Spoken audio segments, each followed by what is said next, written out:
The Princess of Cups is a lovely card. She's concerned with emotion and intuition, and she brings that forth into the universe and asks us to share it and take it into ourselves with all of the other souls of whom we meet upon our journey through creation.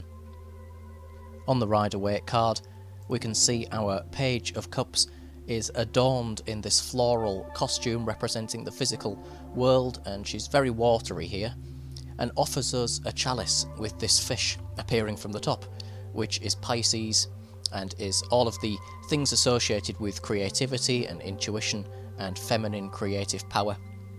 And she's asking us to take the elements of that into ourselves, to allow that flow of power and of emotion to become a central and integral part of our actual experience. The Princess of Cups is very watery, so she's concerned actually with the earth element of water, so the earthy part of water. And earth and water are said to be rather friendly to each other, they are passive, and so there's no contradiction in her personality, in her being. They flow in and out of each other and support each other, earth and water, very well, and so she's a very harmonious card in that regard. And on the Tree of Life, being a princess, she's on Malkuth, the 10th Sephiroth, that world of kingdom, of the physical world, and yet she's also concerned with the world of Isaiah, the world of making, or the world of becoming. And so a princess in general could live her entire life out in a world of becoming. A princess is to become a queen, and so everything in her physical world, in that world of the kingdom, of where she lives, is created to bring her up with the possibility and the expectation of her blossoming into a queen and of the things to come. And so really it's saying that with our physical world around us, that's our base to become what we are going to become queens and kings and whatever else in our own micro world. And in order to do that, we have to take in those emotions, we have to understand them and process them and allow them to change us and to become that of which we will. Above her head is this large swan, of which could also be a type of headdress shaped like a swan. And this brings us to that becoming of the universe, because this is concerned with Eastern creation myths, specifically things such as the Hamsa Upanishad, and so in Indian tradition this could represent the migration of a swan, although some say it could be a goose.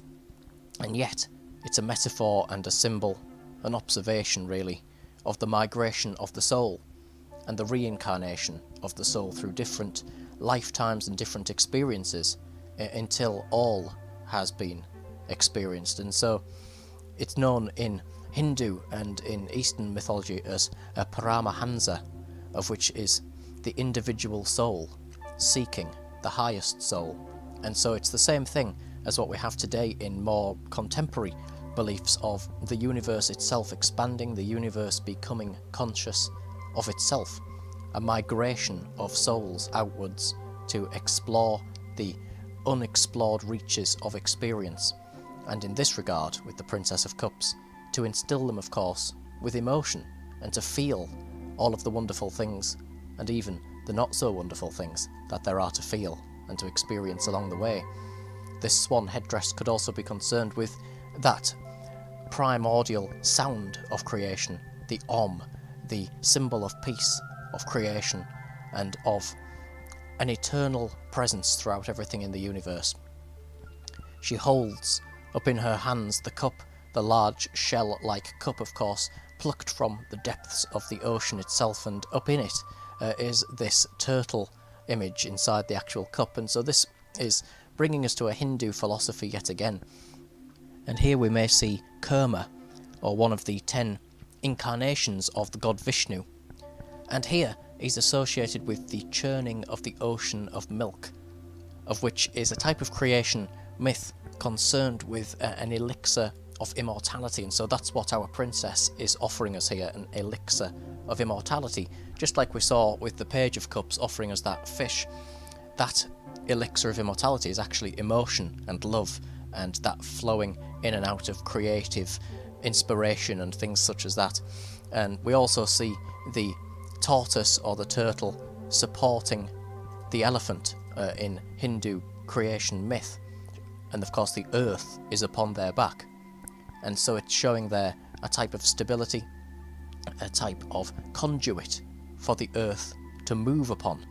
So the earth here can't move without that emotion that we're taking into ourselves, that creativity that allows it to move, that allows it to expand, like what we've just seen before.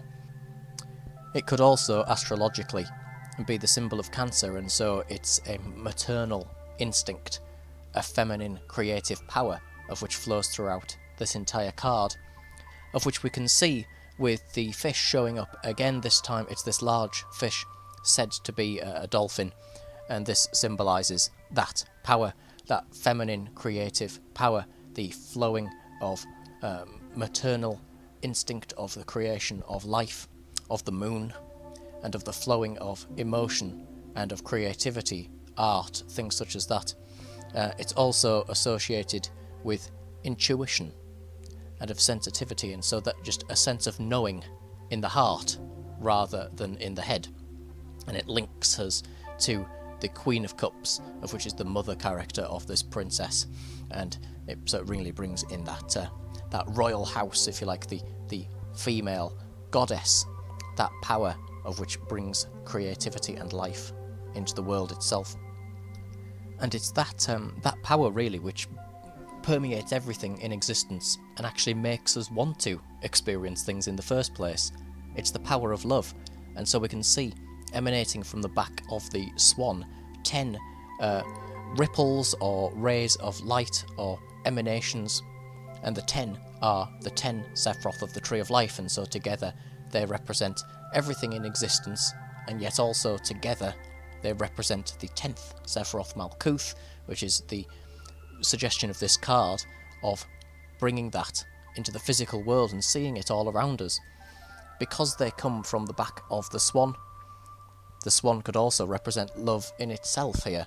It could have an element of, for example, the goddess Aphrodite or Artemis travelling in a swan-drawn chariot throughout the heavens, and in Celtic mythology could be the goddess Brigid or Saint Brede, who is concerned with swans and also of ewes and sheep, celebrated on Imbolc when they become pregnant and bring life back into the world at the same time that spring comes back into the world and breathes colour and light and love back into us like that. On her dress, which is again quite shell shaped, it's certainly flowing throughout this ocean. We can see these shapes, of which are hexagonal and also crystalline, and as we've seen before, the crystal can be the manifestation of the physical world. It's the building blocks of the things around us that we actually see, and yet because it has 6 sides, it's hexagonal, it can bring us back to the middle pillar and that link with the middle pillar on the Tree of Life, which is where we see Tifereth, and therefore may it represent her relationship with the Prince of Cups, of whom is associated with that Sephiroth. In her left hand she holds the lotus, and here it's upwards, it's upright, and so the light would flow down into it. And so that's quite a simple symbol. That simply means that she is open to receive love. And if she's open to receive love, she's also open to give it and to share it. And so it's suggesting that she really is open to emotion. She would feel emotion very strongly and very positively and truly in her heart. And it's only through feeling it like that it can be put forth into the world. And so this green colour that we can actually see with the swan and also with the cup is the physical world. It's the green earth, the beauty of that coming spring, that coming summer. And so it's showing a real wonder and beauty in Malkuth, all the colours of the kingdom of manifestation and the world, and that we should perhaps look around the world ourselves, when we draw this card, and experience the gentleness, the sweetness, the love of life, to feel the depth of things around us, like that depth of the ocean of which she is submerged in here. And yet, of course, we have to remain grounded within it. You'll notice that her eyes are closed upon this card, as if she is drifting in this ocean, completely lost and oblivious almost to the world around her. So it can show that we can become a bit of a dreamer if we go too far into this, and so we have to keep ourselves grounded and engage in that green earth. Not just stop and smell the flowers, so to speak, but take their actual physical attribute into our life. And we can't stop to smell the flowers, for example, if we haven't actually walked through the meadow to get to them in the first place. And so we can't just be a dreamer. We have to actually put the energy out into the physical world there and share it with all of the beauties and wonders of which we will uncover.